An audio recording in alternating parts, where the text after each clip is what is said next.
Big week here. We got exams, obviously.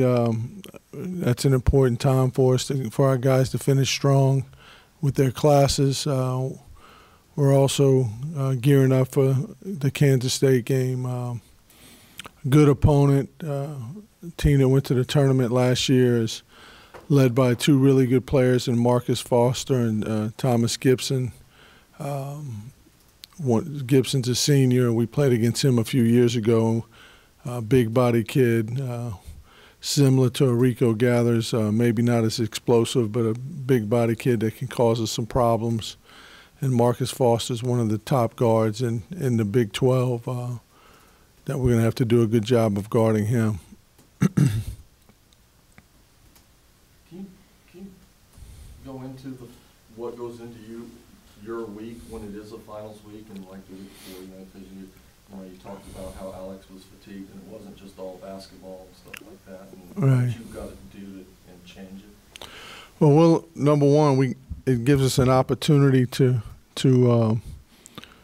get some things in offensively that we haven't had a chance to work on. We are able to add some offense, work on some things defensively that we haven't worked on because we've had so many games in between the last 10 days. And hopefully it gives us a chance to get healthy all the way around physically and mentally. The last week and a half, guys are getting prepared for exams, and now I think 4 or 5 guys are already done, and by Thursday, just about everybody will be done, so it'll be all basketball. And that'll be a nice time to really focus in on just one thing instead of balancing school and basketball. But when you are having to balance it, I mean, especially at the end, are you doing less? The actual basketball work because of finals week, or? We cut back some, but it depends on every year. It's different. This year's schedule is a little more balanced. We don't have as many guys having as many exams in one day. They kind of spread out, and we've actually had some guys finish early last week. So that's been a pleasant surprise this year, is that we haven't had as much intense exams where guys are in exams all day and we can't practice a day, or we have to go early in the morning or whatever. So it's been a lot more balanced this year to where we've been able to keep our normal practice time and get better, I think, basketball-wise. Can you compare Kansas State to anybody? I mean, they're big, but they're not really tall. So no, they're different than really anybody we've played. They're very good man-to-man defensive team. They pressure like most Bruce Weber's teams do. They're really well coached. They're factoring in some new guys from last year. They lost a couple of guys, so they're a team trying to find their identity at this time. Had struggled scoring as we have, so. It'll be a good defensive game. Obviously, the team who takes care of the ball and the team that can find a way to score is going to have the best chance to win. When you look at Kansas State, because they've had some different results, do you look more like when they played Arizona, which they obviously looked good in, or and then the next day they turn around and they kind of got beat pretty badly by Pittsburgh? Or? Yeah, it's they're still figuring their team out like a lot of us. I watched them beat Purdue, who at that time I thought was a really good team. Played really well against Arizona, and then I think they kind of ran out of gas maybe against Pittsburgh. But they're not playing their best basketball at this point, like we aren't. So. Really, we're both playing in the Sprint Center. It'll be the team that shoots the ball the best, and who can score and who can take care of the ball. I think is critical, because I think both teams will play good defense. Coach, what can you learn about your team taking them back on the road? A neutral site game, but almost like a road game. Yeah, this is basically a road game.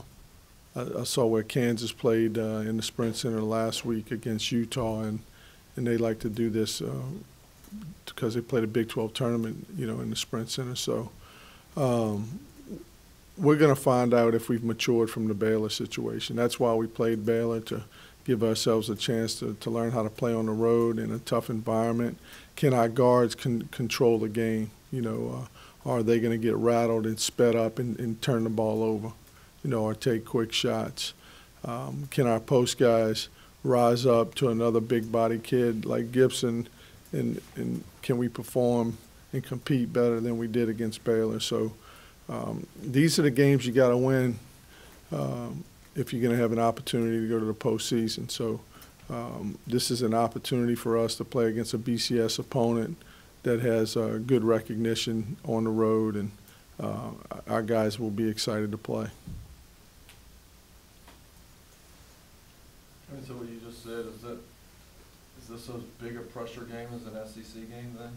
As far as it's you're talking about postseason already. You know, I think it's a big game because, you know, you only get so many opportunities to demonstrate how good your team is at a national level. You know, once we get into conference play, everything's conference, everything's in the southeast basically. Now we're going into the Midwest, you know, and playing in a Big 12 opponent against a Big 12 opponent that has a good tradition of being successful the last few years and being a postseason team. So, you know, going into the holiday break, you know, you want to come off of a game with a win. You know, so there's a lot of things at stake here that, you know, are bigger than maybe just an average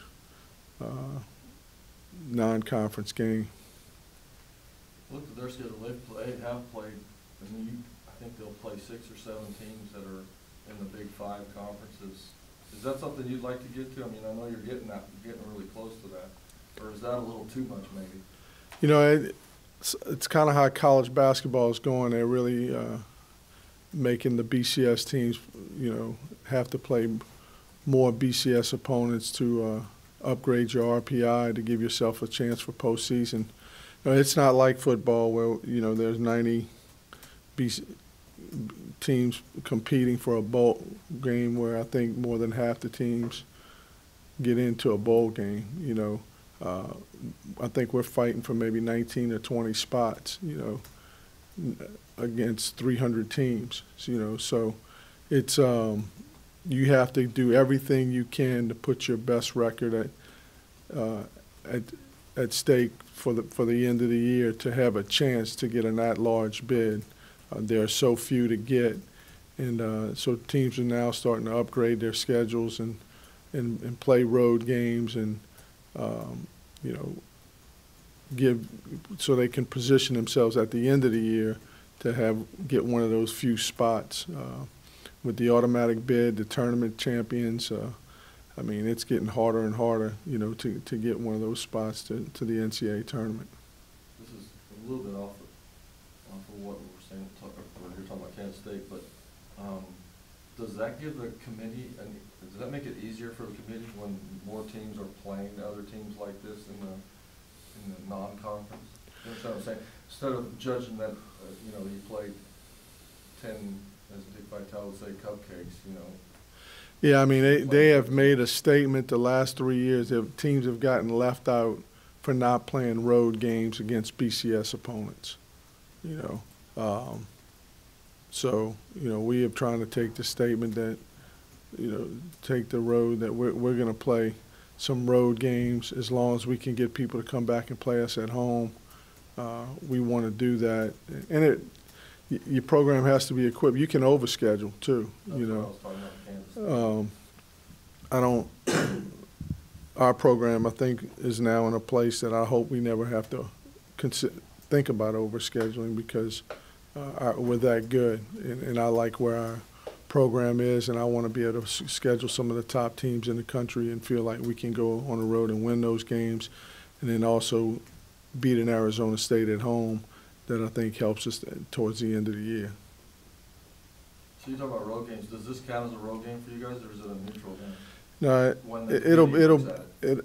I'm not sure, to be honest with you, but it'll be viewed, you know, as a road game.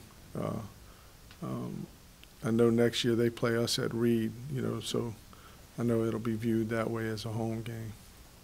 But I don't know what's the difference between Manhattan and, you know, in Kansas City, you know, the Sprint Center, they're getting 12 to 14,000 people a game, you know, so it'll be I expect they'll have a big crowd.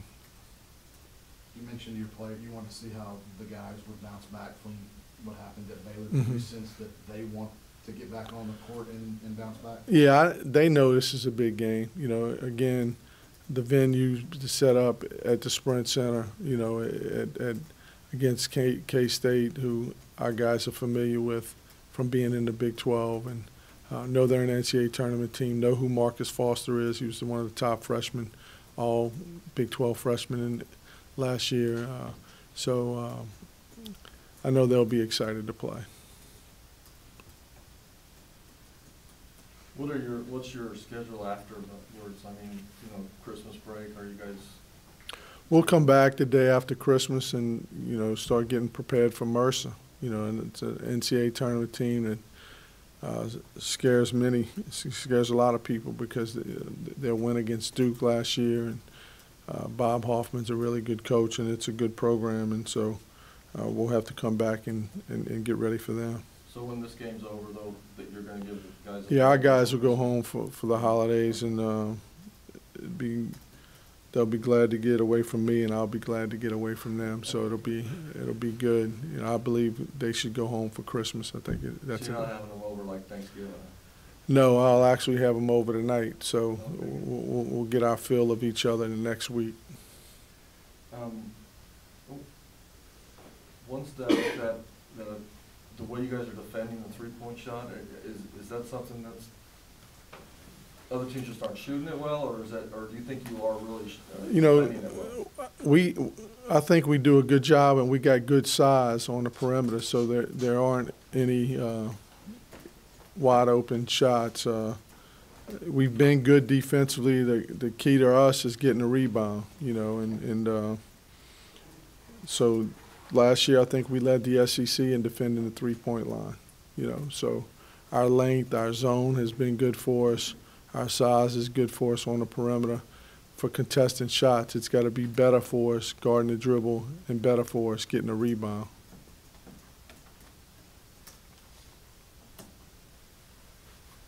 Yeah.